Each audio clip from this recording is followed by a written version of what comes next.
അന്ന് ഒറ്റമുറിയുള്ള വീട്ടിൽ 5-10 പേർ ഒരുമിച്ചു താമസിച്ചിരുന്നു.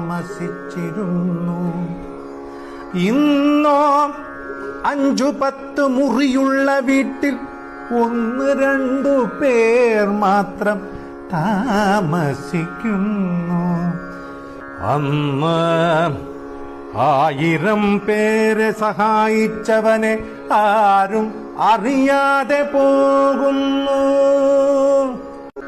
ഇന്നോ ഒരാളെ സഹായിച്ചവനെ 1000 പേർ അറിയുന്നു. അരച്ചാൺ വയറിനു വേണ്ടി നമ്മൾ കിലോമീറ്ററുകളോളം നടന്നു ജോലി ചെയ്തിരുന്നു അന്ന്. ഇന്നോ ഒരു